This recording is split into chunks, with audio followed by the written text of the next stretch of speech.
Buenas tardes a todos, a todas, bienvenidos y muchísimas gracias en nombre de la Editorial San Pablo y en el mío personalmente por acompañarnos en este encuentro virtual que nos hubiera gustado que fuera presencial, obviamente, pero que pretendemos que tenga la misma calidez e intensidad que si lo fuera. Les hemos convocado hoy, como saben, para presentar un nuevo libro del sacerdote José Antonio Fortea, afamado escritor que ha publicado numerosas obras a lo largo de su vida, siempre con notable éxito. Sus libros se han traducido a una decena de lenguas y, para que se hagan una idea, cuenta con cerca de 170.000 suscriptores solo en su canal de YouTube. El otro día comentábamos que es más que el órgano de comunicación oficial del Vaticano. Yo ahí lo dejo. Pero tengo que decir que hoy no presentamos uno más de los libros que acostumbra a publicar desde hace años el padre Fortea. Quizás pequé de amor propio, pero creo, él me puede corregir luego, que probablemente este sea uno de los más queridos, si no el que más, ¿no? Desde luego, el más cuidado, el que le ha llevado más tiempo, años de hecho, de investigación, dedicación y esfuerzo. Y es además mucho más que un libro, porque Paulus, que así se titula, como saben ya a estas alturas, constituye el comienzo de una imponente saga sobre la vida de Pablo de Tarso, es Pablo, del apóstol de los gentiles, o como lo califica el autor, el león de Dios. Dirán ustedes que siendo la autora de esta obra, la editora de esta obra, no puedo sino alabarla tanto a la obra como al autor, ¿no? Y aplaudirlo públicamente. Y que quizás a mis deberes editoriales se una la tendencia a la exageración que se nos atribuye a los andaluces, pero les aseguro que no es así, en absoluto. Van a tener la oportunidad de comprobarlo en cuanto se acerquen a sus más de 600 páginas, y esto no lo digo como una amenaza, sino como un aliciente, porque en ellas van a poder seguir con todo lujo de detalles como era el día a día de un apóstol de la primera generación, es decir, qué hacía Pablo nada más levantarse, qué comía, qué vestía, cómo empezaba a predicar en una ciudad a la que acabase de llegar, donde nadie hasta entonces había oído hablar de ese Mesías nacido en un rincón perdido del imperio. El padre Fortea se recrea en los detalles con una precisión inaudita y afina también los retratos físicos y psicológicos de los personajes, desde el sumo sacerdote Caifás hasta Tito Bernabé, que acompañaba a Pablo en la despedida de esta primera entrega. Sí, es una primera entrega, luego lo comentaremos. Con una prosa ágil, pues Antonio Fortea nos traslada a los primeros 30 años del cristianismo, nos incultura en las primeras comunidades y nos deleita con una detallada descripción del mundo cultural y religioso en que se movían Pablo y sus coetáneos. Pero para hacer todo esto, el autor ha debido empezar por poner rostro al apóstol de manera tan determinante y contundente que ha marcado, ¿no? la historia y el devenir de la Iglesia y de la cultura europea. Él mismo explica en el preámbulo del libro que ha tenido que optar por un Pablo determinado, claro, por uno en concreto, que a unos nos gustará más y a otros nos gustará menos, pero que al fin y al cabo es un hombre de carne y hueso que comienza su andadura como un joven don nadie, como un simple fariseo convertido en chico de los recados del Sanedrín, al que no le tiembla la mano a la hora de seguir las consignas de los viejos sacerdotes del templo y hacer trabajos sucios para ellos. Todos sabemos a grandes rasgos cómo cambiará su vida, ¿verdad? Así que no me preocupa dejarles con demasiada intriga ni hacer spoilers.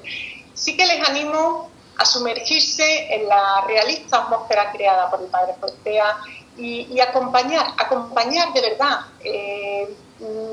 la vida de Pablo en primera línea, como creo que nunca antes se había hecho, a descubrirlo con detalle a través de la lectura de esta primera novela, como digo, de la saga Paulus, del padre Fortea, que está escrita con rigor y con una minuciosidad exquisita. Y les invito a dejarse sorprender también y a atrapar por los giros de su vida, aunque creamos que lo sabemos todo sobre Pablo, ¿no? Por sus dudas y vacilaciones o por su fiada determinación. Les animo a leer y disfrutar Paulus, que por cierto creo que no podía haberse publicado con otro sello editorial, dado que a Pablo de Tarso debemos en esta casa obviamente el nombre y la inspiración que guió a nuestro fundador.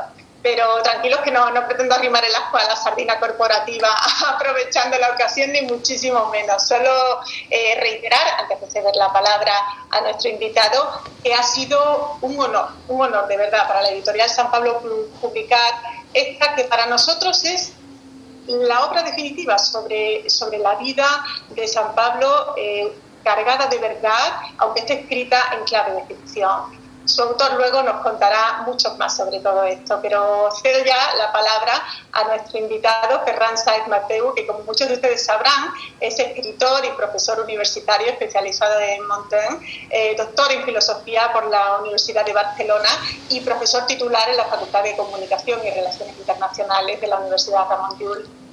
Ha sido, el currículum de Ferran es infinito.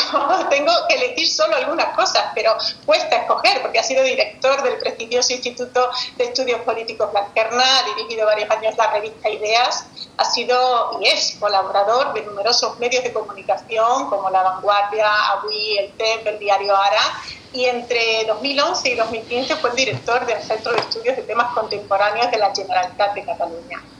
Su obra como ensayista ha sido merecedora de premios como el Joan Fuster o el Josep Vallverdú. En 1996 fue también galardonado con el premio Pere Calders por la obra La invención del hombre.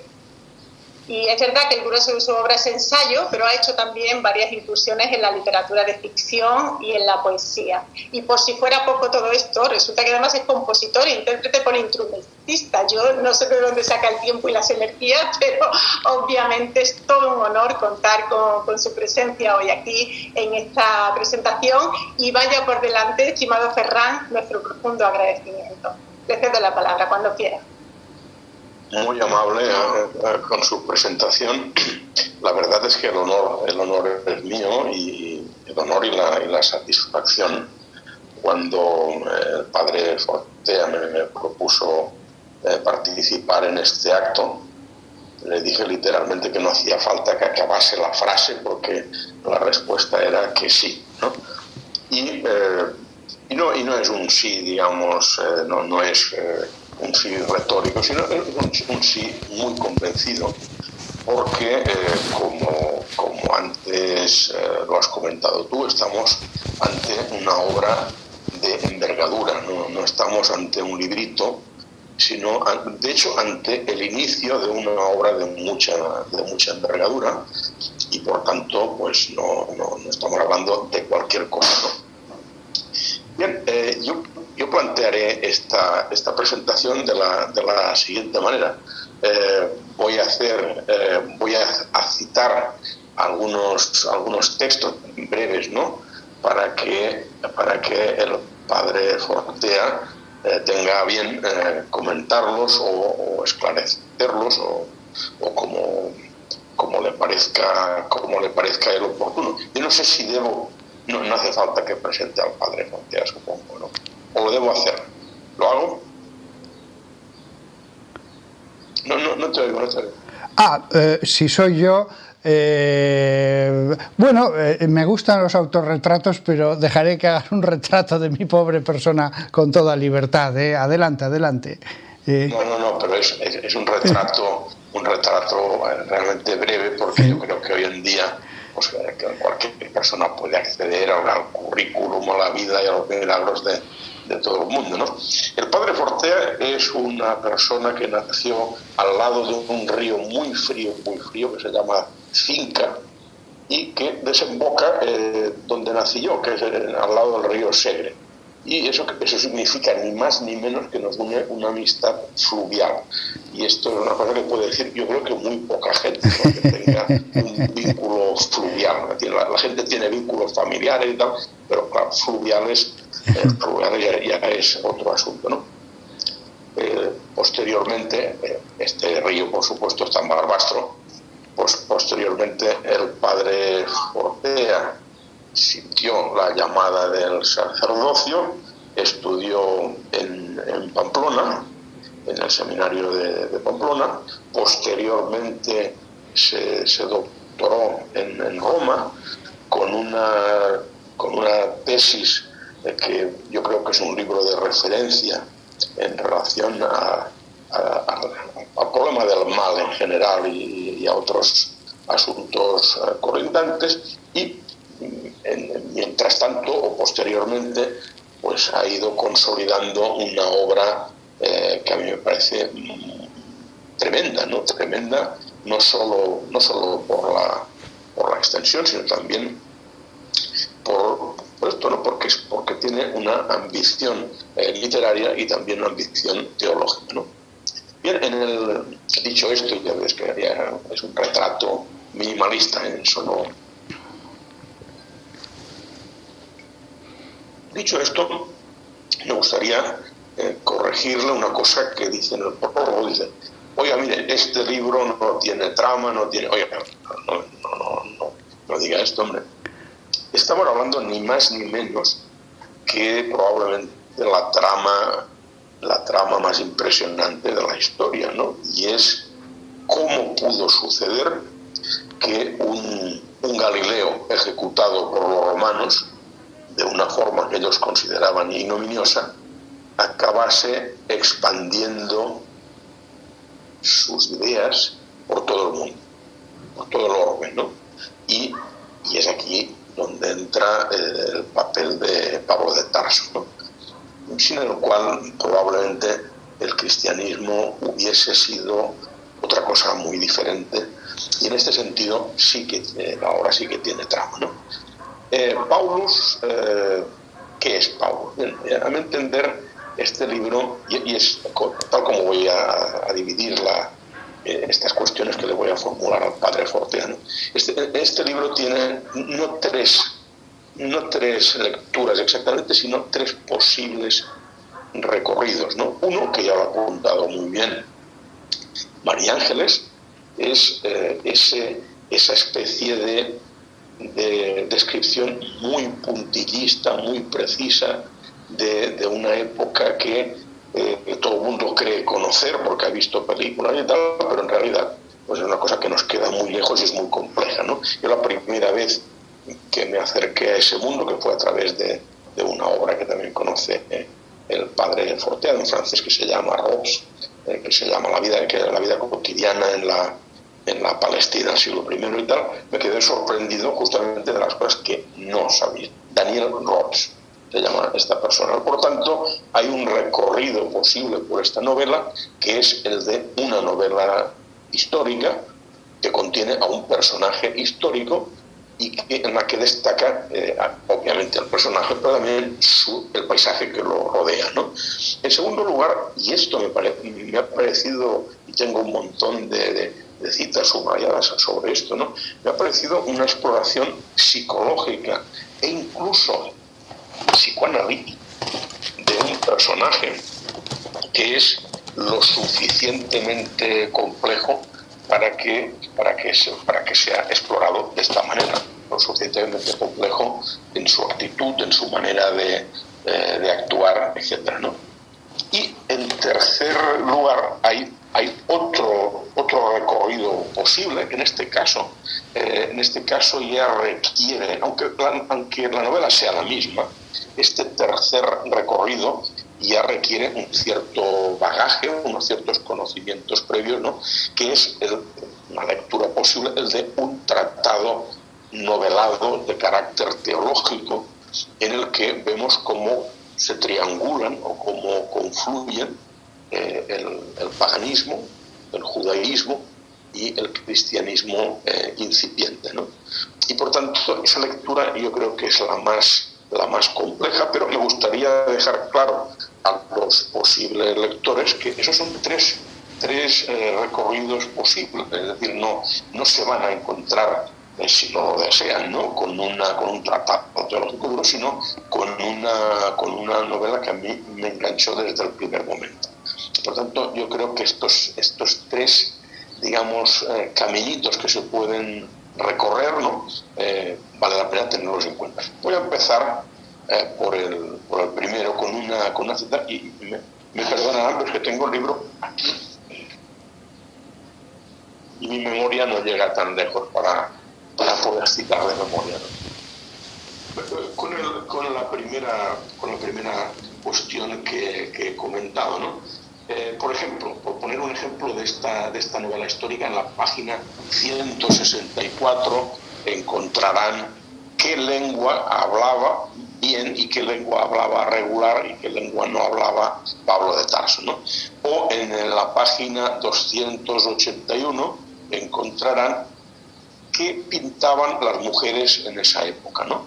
Además de una manera muy, muy visual, porque al padre Fortea el mundo le entra por la mirada, mientras que a mí, como él sabe muy bien, siempre me ha entrado por el oído, ¿no? Y son defectos que tiene uno, ¿no? Bien, pero lo que me gustaría comentar es un fragmento que está en la página 260, que voy a buscar ahora, en la que se dice: mira, no te enfades, le dijo el anciano. Lo único que digo es que las cosas cambian al pasar de boca en boca. Se cambian sin malicia, como una moneda cuya inscripción se va desgastando. También la verdad se desgasta. Esta frase me gustó mucho, por eso la subrayé. Esta frase alude justamente a la dificultad de haber hecho esta novela. Y esto es precisamente lo que me gustaría que el padre Fortea comentara, ¿no? Es decir, hasta qué punto ese desgaste de la verdad, que es una expresión que me ha gustado mucho, hace muy complicado una obra, repito, de esta envergadura. Muy bien, pues muy agradecido por todas las cosas que mi buen amigo Ferran ha dicho, merecidas o inmerecidas, pero lo agradezco de verdad. Cuando tú señalabas los distintos aspectos de la novela, hay que decir que Ferran, profesor de universidad, filósofo, persona que ha leído a San Pablo toda su vida, es un poco el lector ideal. Hay libros que tienen lectores ideales y esta novela también. La gente preferirá siempre Harry Potter, eso está claro. Harry Potter y que nos digan otra fórmula para que se produzca que un personaje queda suspendido en el aire. Cada lector tiene sus libros, y el hecho de que haya señalado esas facetas demuestra que lees lo que se dice y lo que no se dice en un libro. Además, no quiero dejar de citar un detalle de lo más nimio que aparece en la novela acerca de unas boñigas de camello que había en la calle y que después Pablo da el pan, y él, como buen filósofo, pero además amante de la literatura, se preguntó: oye, aquí hay una intencionalidad. Justamente en ese pasaje no, pero eso demuestra que uno puede leer hechos y leer cosas detrás de los hechos. La novela está llena de eso, aunque en ese pasaje justamente no había una intencionalidad. En ese sentido, hacer la novela ha sido una aventura, porque me daba cuenta de que habría lectores que sí que leerían todo, lectores que aprovecharían hasta la última palabra, y eso es apasionante. Otros temas no te dan esa posibilidad. Y de las cosas que decías, para mí lo más divertido ha sido efectivamente hacer un Vermeer, hacer un cuadro holandés detallista de interiores, de una calle, de una taberna, de tantos pasajes de ese tipo. Pero lo que más... Bueno, y en segundo lugar, en medio de todo eso, ha sido tener que hablar de la mujer en la Iglesia en los primeros siglos, de la jerarquía en esas comunidades, de los dogmas, de los sacramentos. Eso era más profundo, desde luego que sí. Pero la tercera faceta para mí ha sido la más apasionante: profundizar en la psicología de Pablo, profundizar en un ser de carne y hueso, con sus problemas, su carácter, etc. Y eso es lo que he intentado. Bien, era un comentario respecto a las tres facetas. La pregunta en concreto que me habías hecho después, perdona. Era una frase. Sí. Una frase la verdad, sí. La verdad. Cuando dices, es decir, como lo único que digo es que las cosas cambian al pasar de boca en boca, se cambian sin malicia, como una moneda cuya inscripción se va desgastando, también la verdad se desgasta, ¿no? Y por eso te decía, claro, en este sentido, para recuperar lo que ha recuperado, pues esto es una tarea titánica. La gran novela, el gran tema de la novela, por supuesto, es la verdad. O sea, contando la vida de San Pablo, realmente existe la verdad, y esa verdad es la de los dogmas, es la verdad del Vaticano, es la verdad de los medievales que creían en San Pablo, sin conocer todos los detalles que he dado, pero la esencia sí que la conocían. Ese es el Pablo verdadero. Yo sé que a la hora de escribir una novela como esta, una versión más escéptica, más crítica, hubiera sido más creíble por el público actual. Pero claro, la gran cuestión es si existe Dios o no existe Dios. Si existe Dios, el Pablo del que hablo pudo perfectamente existir. Si no existe Dios, evidentemente el Pablo que existió es otro personaje totalmente distinto. Y entraríamos ya allí en todas las teorías críticas que hacen de Pablo, unos lo ven de una manera, otros de otra. Alguien puede decir, hombre, eso sería muy interesante. Sí, pero como hipótesis filosófica, imaginemos que existe Dios.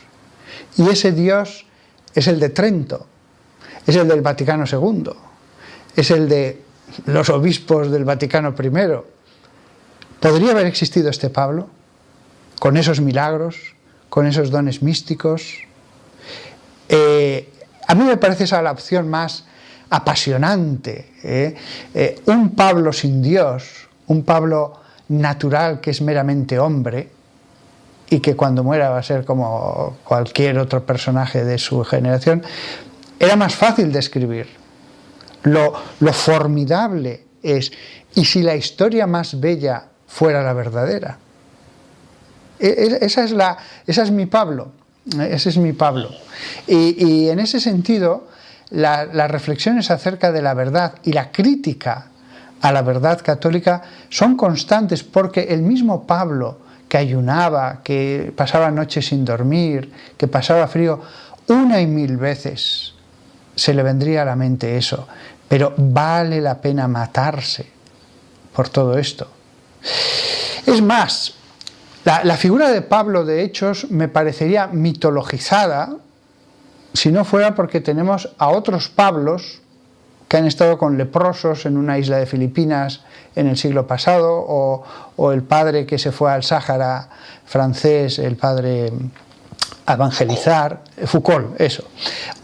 Es decir, hemos tenido muchos Pablos que, si hubieran sido personajes medievales, hubiéramos dicho, bueno, aquí el geógrafo se ha pasado. No, hay Pablos. Y ese es el Pablo que yo escribo, la historia más bella, la historia del Pablo más sublime. Bueno, de hecho, ahora cuando decías que me parece un planteamiento literalmente muy bonito en este sentido, muy bello, ¿no? Si retrocedemos a un problema tremendo, que es cómo traducir pistis o pisteio del griego al latín y tal. En principio, cuando decir pisteio en griego significa algo así como me comprometo. No significa creo, ¿no? En el sentido de usted explíqueme lo que quiera, que yo me lo voy a creer. Sino significa me comprometo con una determinada idea, ¿no? Y a esto Y a esto yo creo que es a lo que aludía cuando planteaba la cuestión esta de las dificultades de esta persona, e incluso, y ahora me viene a la cabeza una cosa que no, repito que no tengo tanta memoria, una cosa que me llamó mucho la atención en el momento en el que está en una cueva en Arabia y tal, que dice, bueno, no tenía agua y tenía todo el cabello lleno de arena que le picaba. Es decir, no solo... Una cosa son las grandes aventuras de persecuciones, tal. Esto es una cosa. La otra son estas cosas pequeñas, pero terriblemente molestas, ¿no? Como puede ser pues, este tipo de condiciones, ¿no? Paso a la segunda cuestión, que esto me ha llamado mucho la atención, el hecho de haber planteado, ¿no? O sea, paso al segundo bloque, que era este de la psicología, ¿no? El hecho de haber planteado una casi, bueno, no digo casi porque sale la palabra inconsciente varias veces. O sea, yo he hecho una lectura con lupa, una lectura atenta, sí, ¿no? sí, sí. Y en la página 43, por ejemplo, en la página 43 se dice literalmente, no, en este caso no relacionado con, me refiero al planteamiento del libro, dice, Caifás miraba hipnotizado el fuego como si barruntara con serenidad y aceptación que esa iba a ser su morada eterna. Tal fue el pensamiento que le vino a Saulo. El joven se horrorizó ante ese pensamiento. La mente es capaz de juzgar muy malas pasadas. Saulo nada sabía del subconsciente, pero las partes más subterráneas de la mente, a veces, se esfuerzan en manchar lo que consideramos más limpio. Aquí aparece, me parece de una forma muy clara, ¿no?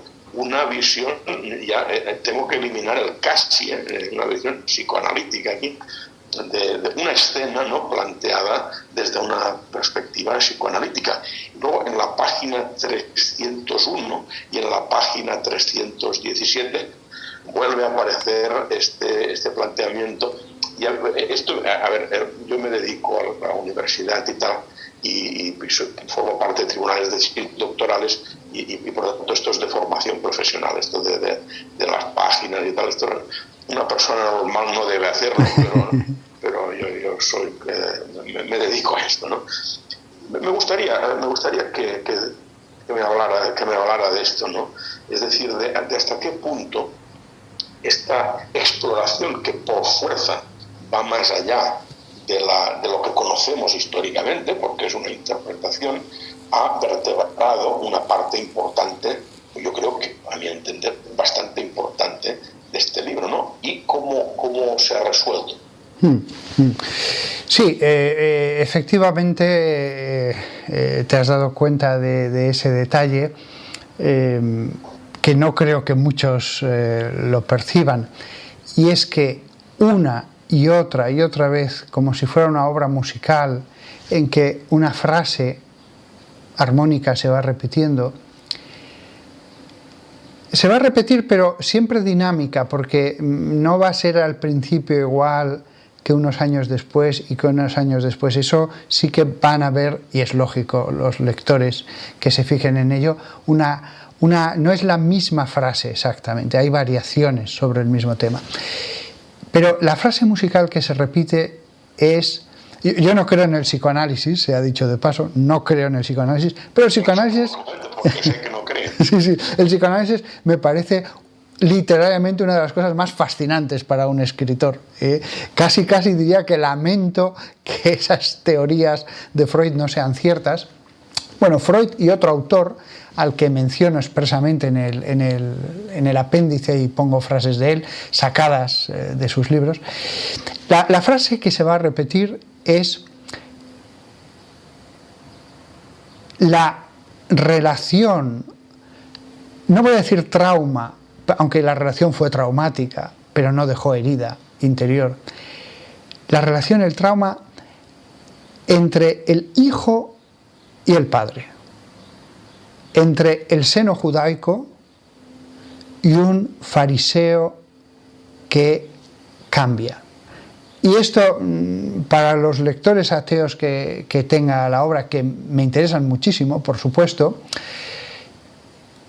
esto existió en otros personajes, no fue solamente Saulo, hubo conversos de todo tipo del judaísmo. Esa relación interesantísima entre el padre y el yo que en un momento dado asesina al padre, que odia al padre, que se transforma en Edipo. La relación entre la sinagoga y Pablo va a ser una constante en todas las páginas. Dinámica, no es lo mismo. Si uno lee toda la obra, ve que las notas son distintas justo al principio, con una vehemencia tremenda, como es lógico, eso siempre pasa en el momento de la conversión, unos años después, a la mitad de la vida, a el final.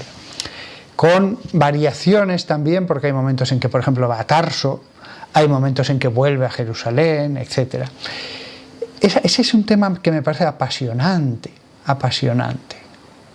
Y una de las virtudes que tiene, no voy a decir mi pequeña obra, mi extensa y larga obra, es la profundización en el judaísmo.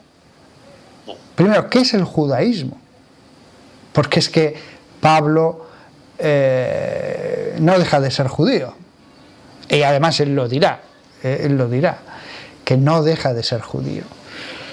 ¿Cuál es esa relación fabulosa, fantástica, en una mente que vive solo para Dios y que pasa de un seno a otro seno? Que pasa de las 4 paredes de las sinagogas, que arqueológicamente las conocemos muy bien, a el salón de una casa cristiana. Y no sé hasta qué punto muchos lectores se darán cuenta de ese tono freudiano que tiene el libro, pero es cierto que existe, Muy bien, adelante. No, y hay otros, por ejemplo, en la página 301, como comentaba antes, me refiero porque no es una cosa, como tú sabes, puntual, ¿no? Dice, Saulo, es la página 301, los había seguido a esos 3 templos, alejándose cada vez más del grupo. Inconscientemente sentía que si los tocaba se le podía pegar algo de la impurificación que todas las Yatobebot, las abominaciones, suponían. Saulo tenía sus dudas. Había hecho bien siguiéndoles. Aquí volveríamos otra vez al tema de cómo abandonar, si me permiten el símil informático, un sistema operativo. Es decir, librarse de un programa es muy sencillo, pero en este caso estamos hablando de un verdadero sistema operativo que distingue entre kosher y tereta, ¿no? Entre puro e impuro. Y por tanto, abandonar eso es muchísimo más complicado, a mi entender, que, digamos, dejar de lado costumbres concretas, ¿no? Paso al tercer bloque, donde también hay muchas cosas importantes. El tercer bloque es el que yo he denominado como una especie de tratado teológico novelado, que obviamente, y esto lo digo por si alguien se echa atrás, es decir, uy, que esto va a ser muy difícil. No, repito que esto es un posible recorrido, como tienen todos los libros, ¿no? Todos los libros se pueden leer de una forma o de otra. Este es un posible recorrido, ¿no? Me gustaría digamos, poner bajo tu consideración la que probablemente es, volviendo al tema que decíamos de la triangulación judío, lo que comentabas antes, ¿no? Judío, pagano, cristiano, la que probablemente es yo diría que una de las afirmaciones más radicales de la historia, y creo que no exagero, porque ahora que está tan de moda hablar de posthumanidad, lo que plantea Pablo de Tarso en Gálatas 3:28 es la posthumanidad, cuando dice: ya no hay judío ni griego, ni esclavo ni libre, ni varón ni hembra, porque todos sois uno en Cristo Jesús. Por cierto, antes he mirado, señalo aquí porque tengo la versión en griego, no dice ni varón ni hembra, sino dice algo más fuerte, dice: no hay ni masculino ni femenino. En griego literalmente dice esto, ¿no? ¿No crees que esta afirmación va más allá de lo que en ese momento podía ser asumido tanto por los gentiles como por los judíos? Es decir, ¿no crees que esta es verdaderamente la afirmación más radical, no radical en el sentido de raíz de Pablo? Ciertamente la gente no estaba preparada para lo que has dicho, un cambio del sistema operativo, un cambio de pensamiento, un nuevo hombre. Pablo usa esa palabra. La mentalidad de la gente normal no.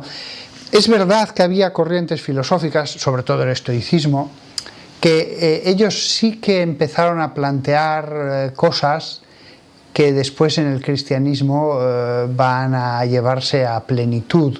En ese sentido sí que había hombres en Roma, en Corinto, en Antioquía, helenistas, que decían: espera, ¿qué estás diciendo? Háblanos. Y por ciertas obras que tenemos, San Justino, etcétera, pedagogos que se convirtieron, el mismo Agustín mucho tiempo después, que era el equivalente de un profesor universitario, ellos decían: espera, ¿qué estás diciendo? Se daban cuenta de lo que era una frase que se ha repetido tanto, la novedad del cristianismo. Y en ese sentido, en el siglo XXI, yo que escucho a todos, desde Humberto Eco hasta Heidegger pasando, pues no he escuchado nada mejor que el mensaje de Pablo, honestamente. No lo he escuchado, si no lo diría, pero cuando uno escucha a Nietzsche dice: madre mía, retroceder de Pablo a Nietzsche, cuando uno podría seguir con los demás. No he escuchado nada mejor.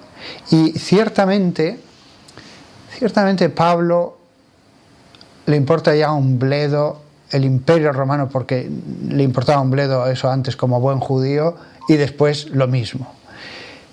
Él ya ve a los humanos como familia humana, los ve como la familia de los hijos de Dios.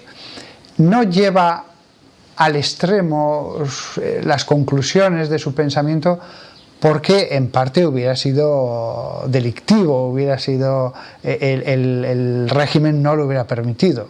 El régimen tenía su propaganda, etcétera, y ciertas cosas hubieran sido vistas como una quinta columna.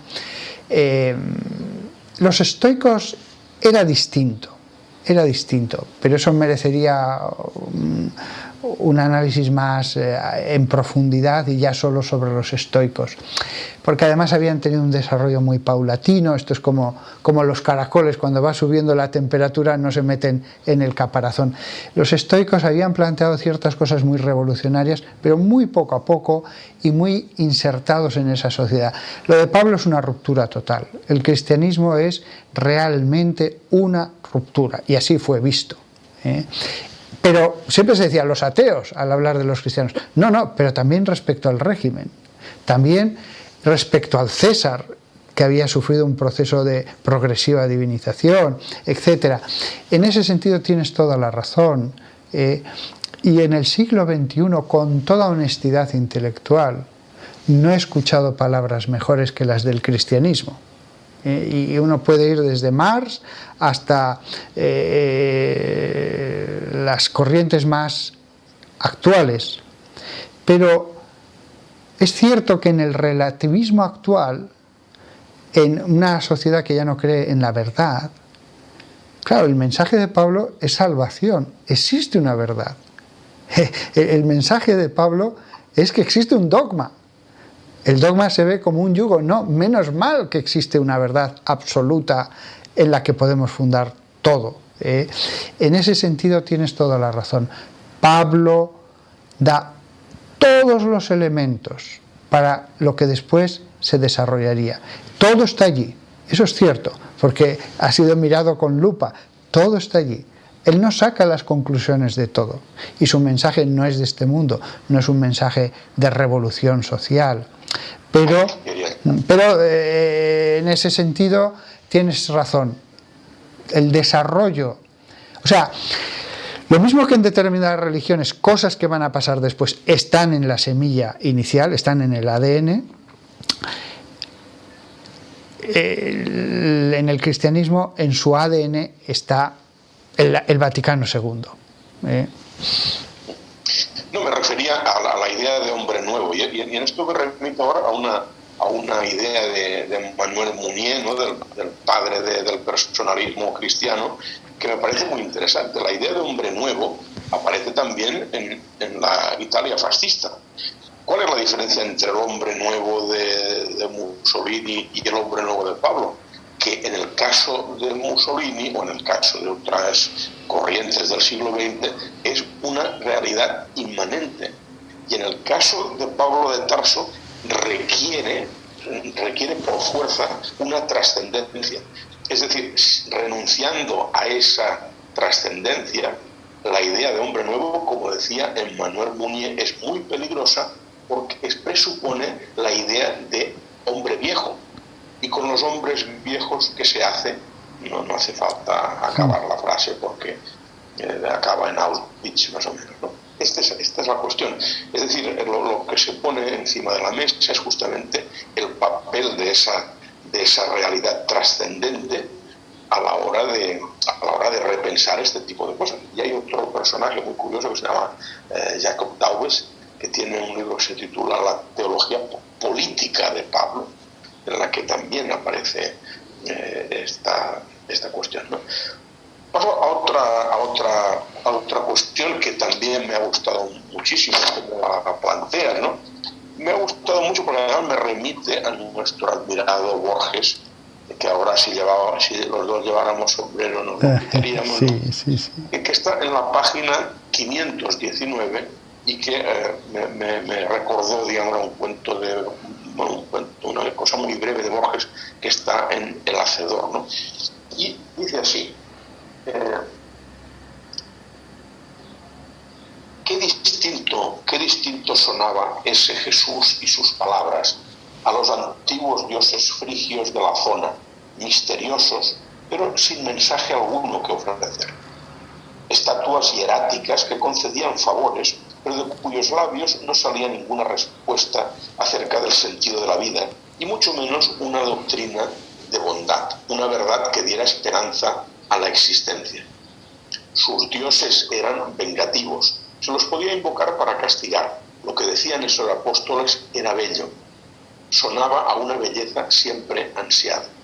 Es decir, yo creo que tal como lo planteas tú, y ahora llega el momento de que me corrijas, el cristianismo aparece en un momento de agotamiento del mundo pagano, en el que una persona medianamente culta ya no podía, digamos, tragarse determinadas historias mitológicas y tal, porque eran completamente vacías, es decir, no le aportaban espiritualmente nada, ¿no?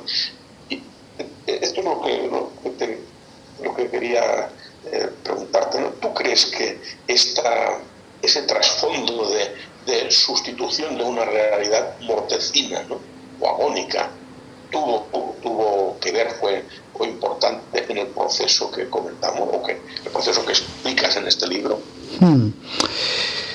Bueno, ellos, los romanos, pensarían exactamente eso, que había un agotamiento, que se había llegado ya a un momento de incredulidad. Cicerón ya lo comenta en sus obras, justamente esto. En ese sentido, eso facilitó, qué duda cabe, y mucho.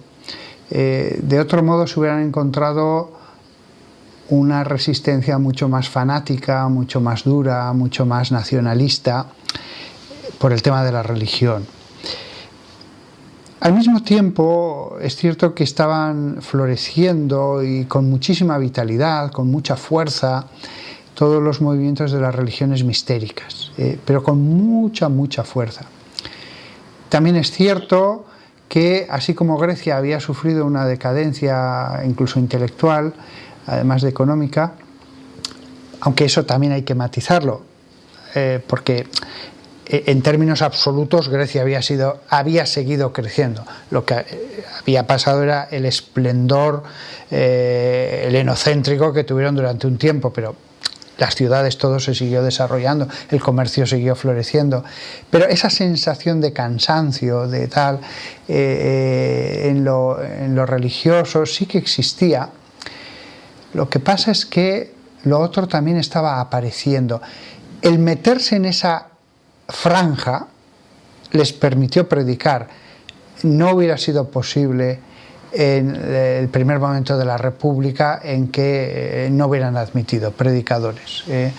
Hubieran actuado de un modo nacionalista y de un modo fanático. Estos están insultando a nuestros dioses, y les hubieran acusado de impiedad y les hubieran muerto. En ese sentido sí que hay una franja en la que pueden actuar, una franja de personas que ya no creían mucho en la religión de sus mayores, y que también les favorecía ese eclecticismo religioso que había en las masas populares.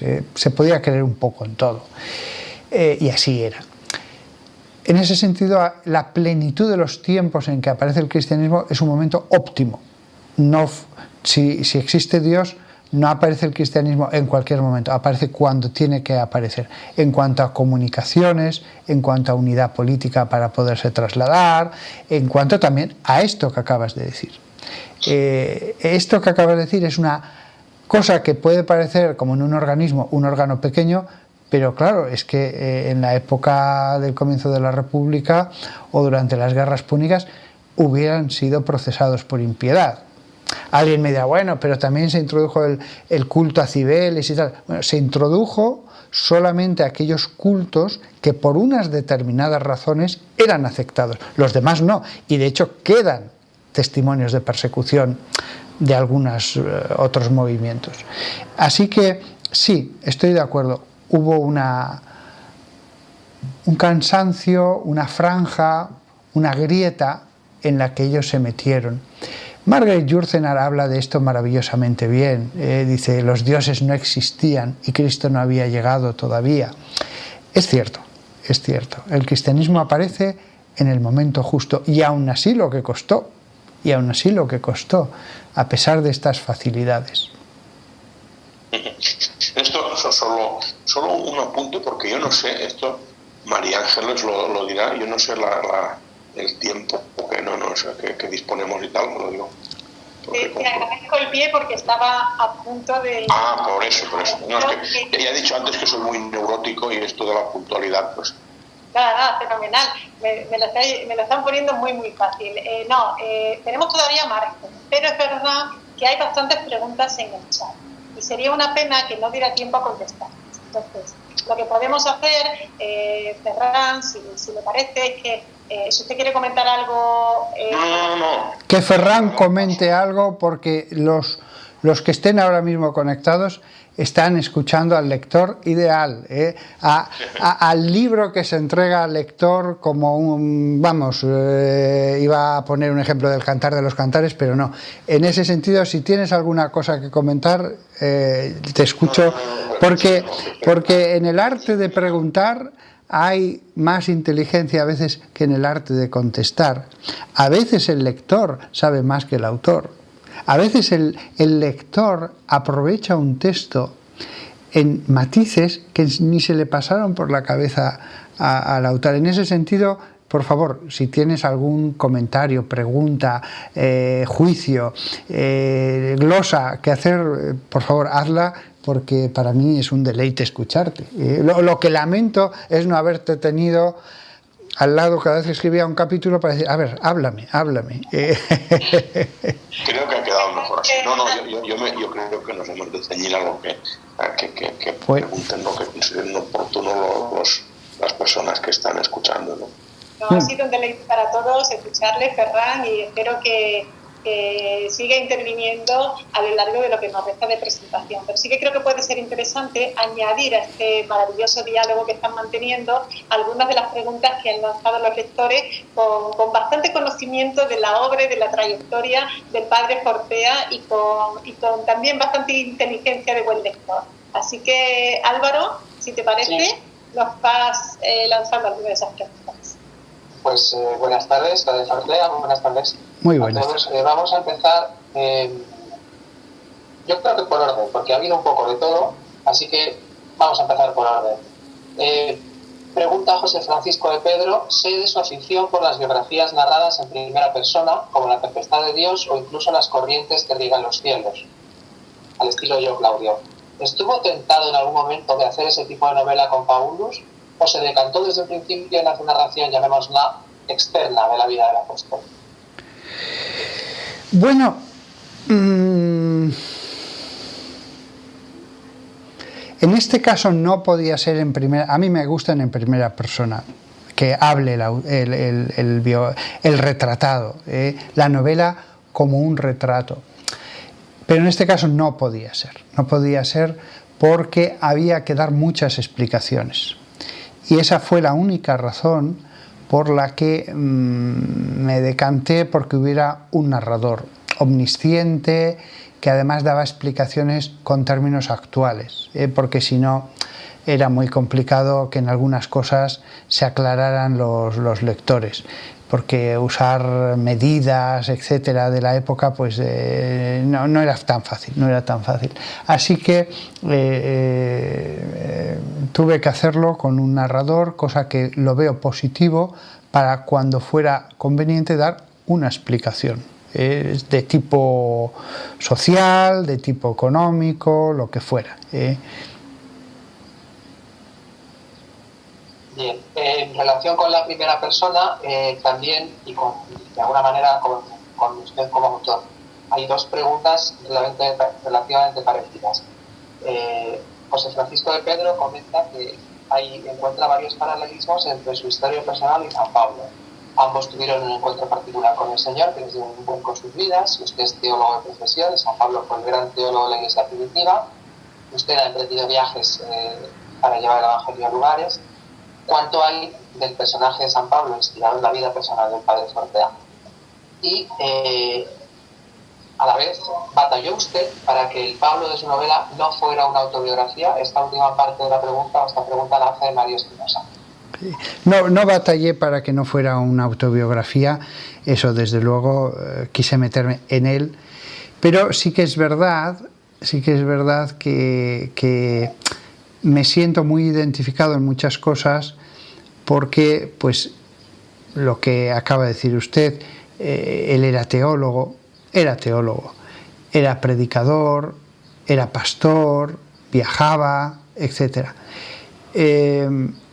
Lo que pasa es que Pablo era una persona muy dinámica, que le gustaba la batalla, le gustaba. Yo soy una persona más tranquila, más de horarios regulares, soy más como el cardenal Ratzinger, y Pablo era otro. Pablo es muy vehemente, yo personalmente, y con la edad cada vez soy, por usar el símil de Claudio, el emperador, en Claudio, el dios, el rey tronco, pues que las ranas salten por encima, que no voy a hacer nada. Cada vez soy más flemático. Pablo no. Pablo hasta el final es un hombre con mucha sangre en el cuerpo y eso se ve en muchísimas partes de sus cartas. Pero sí, que usé partes, sí, que me sentí, no identificado, que sentí como tenía que sentirse Pablo en su época, sí, porque realmente cuando uno hace muchos viajes y viajes largos de más de un mes, cambiando de ciudad continuamente, pues uno empieza a entender cómo se podía sentir Pablo. Yo he hecho varios viajes de un mes en que cada día iba a una ciudad. Ahora ya sé cómo se siente Pablo. Alguien me dirá, hombre, pero es más cómodo ir en un avión, sentado, te dan la comida en la bandeja. Bueno, sí, pero por otra parte Pablo iba en mitad de una naturaleza virgen, con bosquecillos, arroyos, se sentaba, veía los pájaros, sí, comía unos cuantos higos y unas aceitunas. Bueno, también Pablo disfrutó de una poesía que no la tienes, el que, como en el último viaje estuve en un avión 14 horas, era, claro, menos mal que me dio por dormir, no sé por qué me entró tanto sueño, pero si no es para perder la paciencia. Entonces, sí, cada época tiene sus incomodidades y sus ventajas. Yo comprendo un poco cómo era Pablo, pero para ver lo que era Pablo debería ser un viajero del siglo XIX como Foucault en el norte de África. Eso era Pablo, y la verdad es que los viajes tenían muchas incomodidades, y sobre todo ir a un lugar desconocido donde no te conocían, donde no había tarjeta de crédito, y si te robaban, pues te robaban. Yo hablaba con uno acerca de este tema, su abuelo y bisabuelo, cuando se iban a Londres, no había tarjeta de crédito, si lo perdías todo, lo perdías todo. Era tremendo. Lo de Pablo, para un hombre actual, era increíble. Aunque hay casos, hay gente, mi primo cogió una bicicleta, y se fue desde Zaragoza hasta Pekín, con la bicicleta. Entonces sí, nos podemos hacer una idea de lo que es el viaje de mi primo y lo que era San Pablo. Era a efectos de un hombre del siglo XXI, era insoportable aquello, era tremendo.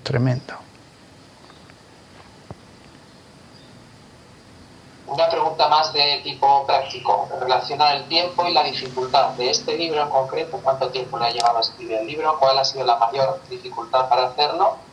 ¿Y cómo compara la dificultad de este libro con la dificultad de otros libros anteriores?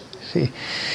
Bueno, el libro, pues lo digo en el apéndice, que el apéndice está online, porque habrá lectores que dirán, ¿y por qué dice aquí esto? Pues que vaya al apéndice, y los puntos más conflictivos, todos los más conflictivos, doy razón y explicación del por qué.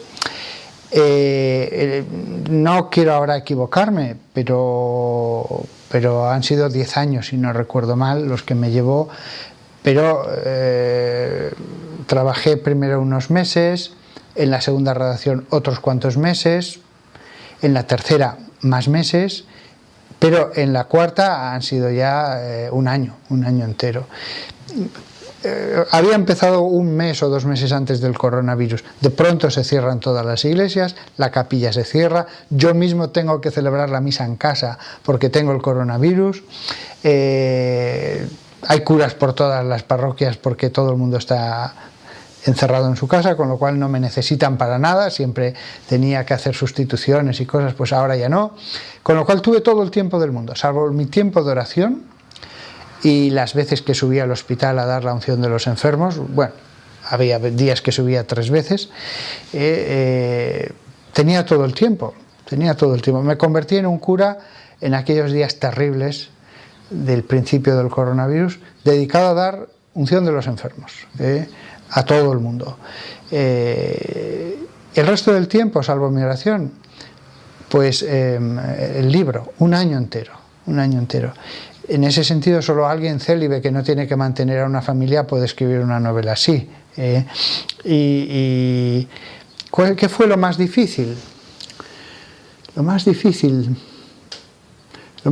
fue al principio, cuando ya llevaba varios meses en la segunda redacción o la tercera, y yo me planteé, pero ¿vale la pena perder tanto tiempo en buscar los más mínimos, ínfimos detalles de una novela? Y no me planteé si no me estaba pasando un poco, la verdad. Allí tuve una ayuda de Dios, que la cuento en el apéndice, que dije, vale, esto ha sido un signo de Dios, tengo que seguir adelante. Pero, claro, la gente,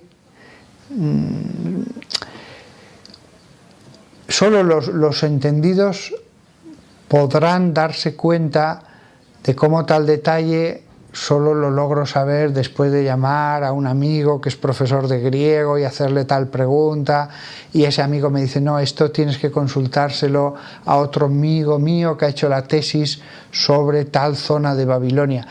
Bien, y al final son 2 líneas en la novela, pero es verdad que son 2 líneas específicas que el que está metido, sobre todo en la universidad, dirá, ah, interesante, pero que la gente no va a entender lo que hay detrás de ello. Yo no he investigado nada. Cuando me dicen, ¿has investigado mucho? Nada. Otros han dedicado toda su vida a investigar los más pequeños detalles de las comunidades cristianas del siglo I. Yo lo que he hecho ha sido leerles.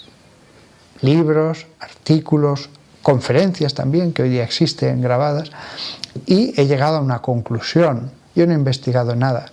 ¿Qué he descubierto? Yo, para la ciencia, nada histórica. Lo que yo hago es un cuadro. Pero la gente no sabe lo desmoralizador que es. Ahora que está publicado en San Pablo, honestamente, tengo la esperanza de que llegue a muchos lectores y que sea traducido. Pero eso no lo tenía tan claro cuando estaba pasando ya de las 800 páginas. En ese momento uno dice, ¿y si al final el editor te dice, esto es una locura, no hay forma de publicarlo? Pues esa era una tentación muy fuerte, y eso fue lo más difícil. Porque si yo hubiera sido Robert Graves, que ya había publicado El Vellocino de Oro y tal, pues ya haces lo que quieras, porque tu parroquia está fija, pero en mi caso no la tenía fija. Entonces eso fue muy frustrante, preguntarse si todo ese trabajo iba a servir para algo. Ahora lo veo en retrospectiva y sí, estoy muy contento. Y sobre todo con la editorial San Pablo, porque si al final hubieran contado una editorial pequeñita, cabe la posibilidad de que un año de trabajo lo leyeran solo 800 personas, de las cuales 400 le daba lo mismo leer eso que el Hobbit. Entonces, ahora respiro con tranquilidad, pero la vida del escritor en este momento del siglo es muy complicada, muy complicada. Desde luego el que se meta aquí para hacer dinero y tal está totalmente equivocado, va a sacar más dinero con lo que sea que con el oficio de escritor. Completamente de acuerdo. Y una pregunta, ¿por qué Pablo de Tarso? ¿Por qué ha dedicado todo ese tiempo? ¿Por qué escoge a Pablo y no a Pedro o a Juan o a cualquier otro personaje? La lección era muy sencilla, muy sencilla. De Pablo tenemos tanto. Si yo hubiera hablado sobre Juan, sin ninguna duda todo hubiera sido invención. Sabemos tan poco, o de Judas Tadeo, pero de Pablo sabemos mucho. Uno puede leer artículos de Oxford. En Oxford hay libros maravillosos de estudios históricos sobre esta época, que uno dice, pero ¿cuánto se puede sacar? Los santos padres hablan de Pablo, del momento, por ejemplo, de la creación de los evangelios. De otros autores hay muy poco. En ese sentido, Pablo me permitía yo mismo disfrutar del acto de descubrir. La novela es el acto de descubrir transmitido a los demás. La novela es la pasión por sumergirse en una época y cada vez más, y una cosa te lleva a otra, y otra. Esa pasión que yo sentí es la que intento que los lectores tengan. Cuando una cosa se escribe con pasión, los lectores lo perciben. Y para escribir 2.400 páginas para un solo personaje hay que tener mucha pasión, y yo la tuve, lo reconozco que la tuve. Y también lo que hizo que apareciera la novela es la primera escena. El comienzo de la novela aunque yo soy el autor, me fascina. Es que me parece fascinante. Yo mismo, yo creo que allí me inspiraron, pero es que me parece una escena que para una película todo el mundo... Es muy importante. Es verdad. Entonces, la novela nace también de esa primera escena. Cuando tuve la primera escena, dije, aquí hay una novela detrás. Aquí hay una novela detrás. Hablando de inspiración, pregunta Mario Espinosa, en una entrevista suya oyó que había dicho que percibía una cierta inspiración por parte de Los Ángeles cuando escribió su libro sobre el mundo angélico. Pregunta, ¿percibió alguna inspiración por parte de San Pablo al escribir esta novela? No. Es verdad que cuando escribí mi libro sobre los ángeles, sobre la creación de los ángeles, todo se agolpaba en mi mente y yo solamente tenía que escribir. Pocas veces he sentido la inspiración en su sentido más puro. Que ojo, no estoy diciendo que aquí, como el profeta Jeremías, me fueran dictando y yo fuera escribiendo, pero creo en la inspiración natural o sobrenatural. Sin embargo, aquí no. Aquí fue trabajo y más trabajo y más trabajo y más trabajo. Y no aridez, me apasionó, me lo pasé muy bien, me lo pasé tan bien. Cuando Pablo entra en Antioquía, yo vi Antioquía, yo escuché conferencias sobre cómo era la Antioquía de los Orontes, leí artículos en que se describía cómo era la calle principal, cómo eran sus columnas, cuál es el ancho, leí cuál era la economía de Antioquía. Yo viví en Antioquía. ¿Cuáles eran los barrios? Pues no me lo invento, eran los barrios que existían, etc. Entonces me lo pasé muy bien, pero fue picar sobre piedra, no sentí la inspiración. Quiero pensar que haciendo oración, los ángeles me pudieron ayudar sin yo darme cuenta, dado que Dios existe, Dios puede actuar invisiblemente, sin darme cuenta a la hora de describir cómo podían ser las iglesias primitivas. Pero desgraciadamente nunca escuché una locución ni tuve ninguna visión. Si hubo esa inspiración fue invisible, yo no me di cuenta, y lo que sí que hubo es pensar y pensar y pensar las cosas y consultar a gente que sabe. Y con toda humildad, creo que este es el gran fresco de la Iglesia en el primer momento. O sea, esta novela es el gran mural, como esas pinturas que a veces en un palacio presidencial o en un congreso ocupan 10, 15 metros de largo. Es el gran mural sobre el cristianismo en su primer momento. Que esa era una cosa que yo deseaba saber desde que estaba en el seminario, y busqué libros y no los encontré. Había una biografía de San Pablo, de un alemán, ahora no me acuerdo, Hofner creo que era, aburridísima, no pasé de la 10ª página, es que aquello era impotable. Este es el libro que yo hubiera deseado encontrarme, pero desgraciadamente ha sido obra del trabajo y de una ayuda invisible. Cuento con esa ayuda, eso seguro, porque se lo pedí al Señor que me ayudara, seguro. No sé si sería capaz de escoger un episodio, bueno, antes hablaba de un escenario, ¿no?, de Antioquía y cómo lo había disfrutado, pero a medida que se va avanzando por la novela, se va cambiando a veces radicalmente de escenario, de contexto, de compañía. Yo tengo mis preferencias, desde luego me quedo claramente con el episodio del desierto, que me entusiasmó, pero quería saber si usted tiene alguna preferencia, si dice, bueno, con este estoy especialmente satisfecho, con este he disfrutado especialmente, este es el que más me gustaría que la gente saboreara como lo he saboreado. Aunque va a parecer que me repito, a mí el arranque de la novela yo lo he releído por placer. El autor se ha leído a sí mismo por placer, imaginando todo. Para los que no hayan leído la novela, el comienzo de la novela es una escena en una habitación, y antes de que prácticamente diga nadie nada, aunque bueno, dice alguna palabra alguno, yo creo, ¿cuántas páginas son? Son 20 páginas en que solamente son nada, no pasa nada.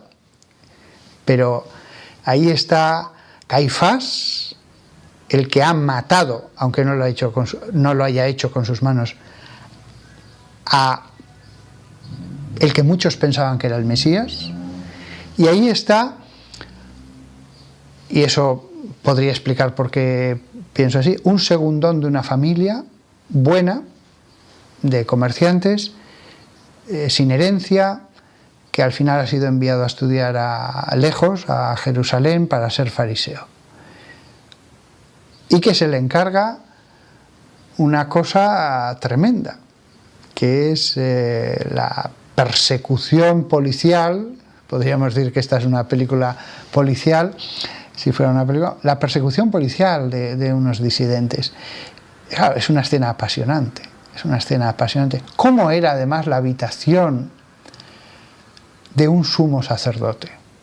¿Cómo iba vestido? ¿Qué pensamientos tendría alguien que después que ha hecho todo lo posible ve que el fuego se sigue extendiendo, el fuego del cristianismo? Es una escena que cuando algún día se haga la película, y espero que la hagan, espero que el director me haga caso y le diga, no, mira, tiene que ser así, tiene que ser de esta otra manera, esto sí, lo otro, el actor, vamos a buscar un rostro determinado, un verdadero anciano que... A veces los rostros de los ancianos, sin decir nada, hablan. Es como si toda su vida de bondad o de maldad estuviera escrita. Y cuando te encuentras una persona anodina, pues es verdad, tiene que no ha habido nada en su vida escrito en su cara, etc. Va a ser difícil realmente encontrar un rostro que exprese las vivencias que había tenido Caifás cuando ya está en el final de su vida. En ese sentido, Pablo, a su lado, tiene mucho menos interés, porque todo está por escribir. Lo que está allí, claro, son sus ambiciones. Él iba a matar y a encarcelar. Él sabía lo que significaba su acción. Es un Gestapo, es un SS. Caifás, él tiene poco interés. Es joven todavía. Y es bastante insustancial probablemente. Pero Caifás no, Caifás es una persona que hasta en silencio habla. Y si encima describimos su entorno, descubrimos cómo eran las altas clases judías sacerdotales. También esto, ha habido yacimientos arqueológicos, y se sabe mejor cómo era la vida de los sumos sacerdotes. Ese es el momento favorito. Yo que llevo leyendo a San Pablo desde que estaba en el seminario, descubro cómo era Antioquía, la ciudad con más cristianos después de Jerusalén, cuando escribo la novela. Yo no sabía cómo era Antioquía. Descubro cómo era la Atenas del siglo I haciendo la novela. Una ciudad en decadencia, una ciudad que había perdido habitantes, una ciudad que se había sentido el sol del mundo para ellos en su entorno, y que de pronto es una ciudad más, muy por detrás de Corinto, una ciudad en expansión, es así, comercial por su situación. Todo eso lo descubro en las dimensiones de la Iglesia. La parte en el concilio en que van diciendo cuántos cristianos hay en cada parte, para mí eso fue fascinante, ir leyendo artículos y más artículos. ¿Cuántos cristianos había al principio? Pues después de leer a todos, sale ese recuento que parecerá a algunos, pues se lo está inventando. No, esa parte es una de las más cuidadas, hecha y rehecha una y otra vez. En ese sentido, es una novela de viajes. es una novela de inventarios, es una novela en la que la fe pasa a estar unida a lugares concretos, y uno se da cuenta de lo que fue el cristianismo en el primer momento frente a la imaginación y la fantasía, frente a Quo Vadis, frente a Ben-Hur. Va a haber lectores que se pregunten cuando termine el primer volumen de la saga si en los siguientes van a encontrar algo diferente o la continuidad de la línea marcada por el primero. Cambia, eso sí que lo puedo asegurar. El personaje cambia, envejece, madura. Afortunadamente en la novela Pablo madura a mejor. Es lógico. No es el mismo Pablo. Es un retrato en movimiento, en un cuadro no. En un cuadro es un rostro, y es verdad que hay rostros que hablan de la psicología, pero esa es la diferencia entre una novela y un retrato. El retrato aquí está en movimiento, es dinámico, cambia.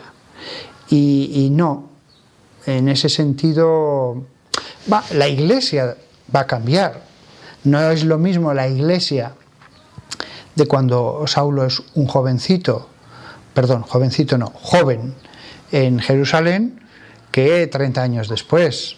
30 años después, en ese momento, es una eternidad. Ha habido que organizar, tomar decisiones, ha habido expansión, ha habido aumento. Ni la Iglesia es igual. En realidad, cuando digo es el mural de la Iglesia, es una Iglesia en movimiento, pero no es la misma Iglesia la que leerán los lectores en el primer tomo que la del segundo, que la del tercero. Pero no porque quisiera ser original, era así. 30 años en ese momento es una eternidad. Del mismo modo que en un feto, desde la concepción hasta